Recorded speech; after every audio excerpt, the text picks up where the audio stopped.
So today we're going to tackle one of the most terrifying problems in all of marketing. I call it the blinking cursor problem. And that's when you're looking at a brand new piece of content, the page is white, and that blinking cursor is staring you down, wishing you had better ideas. We're going to solve it.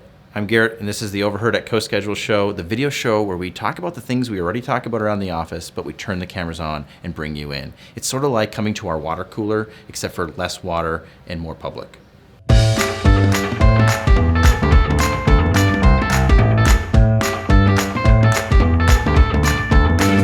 Nothing makes a marketer feel better than a full editorial calendar with awesome content. And so to do that, you need a ton of ideas that you can execute on. So Ben is from our content marketing team, and I wanted him to cover our process for filling that editorial calendar with great ideas. How do we do it? How do you guys do it? Sure. So our team here at CoSchedule uses what we call our 30-minute brainstorming process. And this process moves in 3 different phases that take about 10 minutes each to complete. And those 3 phases are our initial silent brainstorming process, where we each write down as many ideas as we can think of quietly. And then we move on to Now that's like the opposite of how most people think about brainstorming. Yep. Like I think about brainstorming, you're all in a room, you're throwing Post-it notes and markers are going across the place, and there's yelling perhaps. That's a terrible idea. No, you call it individual brainstorming sometimes, or silent brainstorming. Yep. Why? Sure. So I think the idea of silent brainstorming sounds like a contradiction of terms. But the reason why we use that term is because we're all working through that process together in the same room.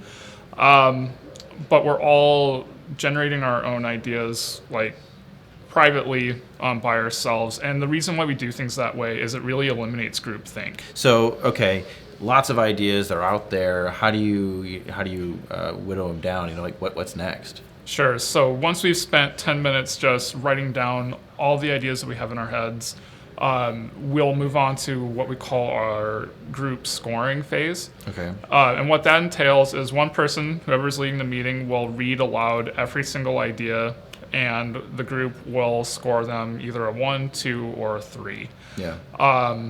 What does that mean? Which one does each of those mean? Sure. So 3s are ideas that are so good that we would be stupid not to use those ideas. Yeah. 2s are ideas that are okay, but maybe need some work. And 1s are duds.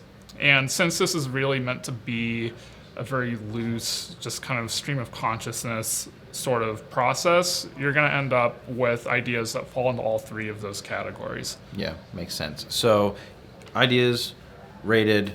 What's the last step that you take? And then I assume this is the step where this is what you're going to put on the calendar. We have to decide that part, right?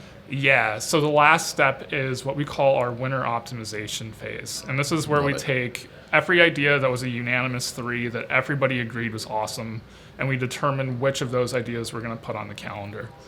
And so, yes, I kind of always think of it like there's like a red line that gets drawn below the 3s. You get the 3s up here, red line, 2s and 1s. Everything below gets thrown out. Yep. Or maybe improved on if we can, improve it a little. But the goal is we only want to put 3s in the calendar. Yes. And I think that really, for me, follows along with the sort of a mantra we have, 10x versus 10%, where we always want to make 10x improvements, things that will multiply what we're doing by 10 times versus 10% increments.